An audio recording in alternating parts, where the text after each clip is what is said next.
Good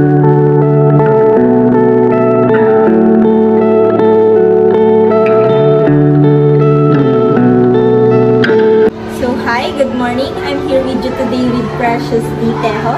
So we will interview a student from College of Accountancy. So pwede ka bang magpakilala? I am Stephanie Lara Grace P. Abon from the College of Accountancy, first year student.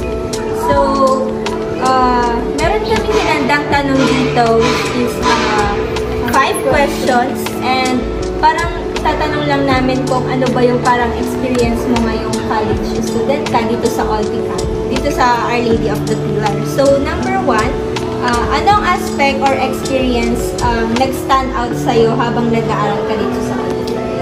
Yung aspect or experience na nag-stand out sa akin while I'm here at Alpi is siguro yung pag-build up or pagkakaroon ko ng maraming friends whom I share my yung mga experience ko sa buhay, yung mga happiness ko, and then yung mga sad story ko sa buhay, ganun. Tapos sila kasi yung parang nagiging kadamay ko sa lahat when it comes to ACADS, ganun. Kaya yun ang parang nagiging stand up sa akin yung friendship na nabuo. So, maaari ka bang magbigay ng mga memorable moments mo or events na naranasan mo habang nag-aaral ka dito sa Altica? Yung memorable event na naranasan ko is yung pinag-welcome, first day ata natin yun, pinag-welcome sa atin ng mga second year students, ganun, na yung mga freshmen. Parang kasi sabi nila noon, binabalaan nila ako na parang mahirap yung course, ganun. Tapos yun, kapag nahihirapan ako sa course, yun lagi yung magkakaroon sa akin. So, sa tingin mo, nakakatulong ba tong school or tong pinasukan mong school sa iyong personal growth or development? Oo, kasi yung as an accountancy student, parang mas na-develop yung reading comprehension skills ko, yung analyzation skills ko, na which is nagagamit ko talaga siya sa mga subjects namin sa accountancy.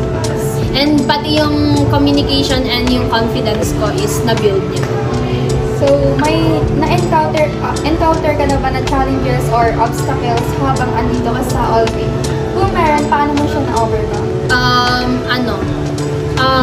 Currently, I am experiencing the best challenge of my life now. Pero hindi ko pa siya parang nalagpasan. Pero hoping that someday is malalagpasan ko siya. So, sa anong paraan pa or may maisasuggest ka pa ba sa school natin para mas ma-enhance pa yung experience ng mga students? Siguro masasuggest ko is first yung facilities natin, ganun.